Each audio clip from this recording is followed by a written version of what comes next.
যীশু খ্রিস্ট যেই অঞ্চলে জন্মগ্রহণ করেন তার বর্তমান নাম ফিলিস্তিন। তার সময়কার ভাষা ছিল আরামাইক, আর আরামাইক ভাষায় আল্লাহ শব্দের জায়গায় ইলাহ শব্দ ব্যবহার ছিল।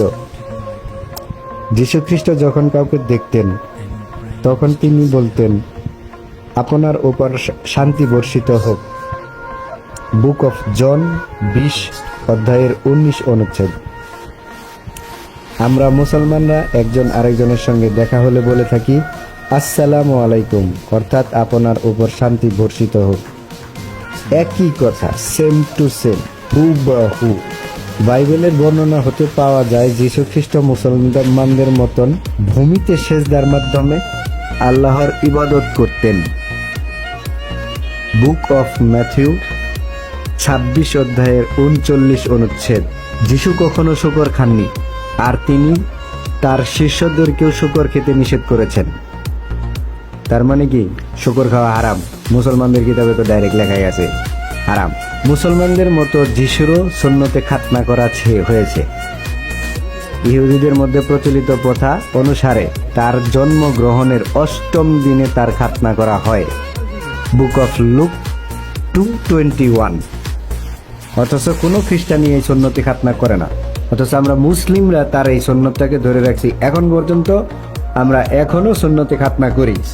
তো খ্রিস্টান, আপনি কিভাবে খ্রিস্টান যে কোনো নবীর সুন্নতি পালন করেন না? যিশুর মুখের মধ্যে দাড়ি ছিল, মুসলমানরা দাড়ি রাখে। তারপরে যিশু রোজা রাখতেন। বুক অফ ম্যাথিউ 8 অধ্যায়ের 11 অনুচ্ছেদ। যিশু রোজা রাখতেন, সাদকা করতেন, মুখে দাড়ি ছিল। মুসলমানরা দাড়ি রাখে, কিন্তু কোনো খ্রিস্টান দাড়িও রাখে না, রোজাও রাখে না, ঘোড়ার ডিম করে। যিশুকে যখন শুলে চড়ানো হয়েছে তখন তিনি বলেছিল ইয়াল্লা ইয়াল্লা লামা সাওয়াক্তানি, যা হিব্রু বা অ্যারামাইক ভাষায়, ঠিক আছে, যা আরবিতে ট্রান্সলেশন করলে হবে কি আল্লাহ আল্লাহ লামা তারাক্তানি। আর কি হিব্রু, অ্যারামাইক, আরবি পাশাপাশি ভাষা আর কি।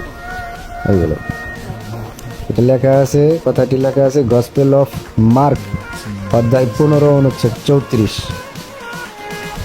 খ্রিস্টান ধর্মে মূর্তি পূজা করা নিষেধ। তার প্রমাণ দেখেন। বুক অফ স্টুডাস ওল্ড টেস্টামেন্ট অধ্যায় 20 অনুচ্ছেদ 3 থেকে 5।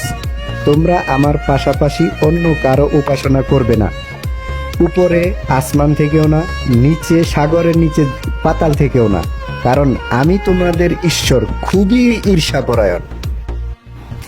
যীশু খ্রিস্ট তার নিজের মুখে বলা কিছু কথা। গসপেল অফ জন অধ্যায় 14 অনুচ্ছেদ 28। আমার পিতা আমার চেয়ে মহান। অধ্যায় 10 অধ্যায়ের 29 অনুচ্ছেদ। আমার পিতা সবার চাইতে মহান। গসপেল অফ ম্যাথিউ অধ্যায় 12 অনুচ্ছেদ 28। আমি ঈশ্বরের আঙ্গুলের সাহায্যে শয়তানকে তাড়িয়ে দেই।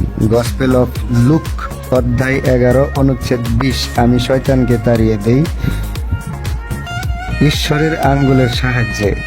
গসপেল অফ জন অধ্যায় 5 অনুচ্ছেদ 30। আমি আমার নিজের ইচ্ছায় কিছুই করতে পারি না, আমি যা কিছু করি তা আমার পিতার ইচ্ছায়, আর আমার পিতার ইচ্ছা সঠিক।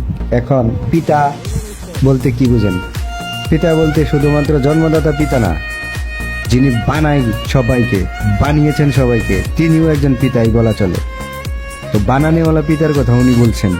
এখন আমরা যদি মেনে নেই যে জন্মদাতা পিতার কথা উনি বলছেন, তাহলে এটা আমাদের ভুল চিন্তা ভাবনা।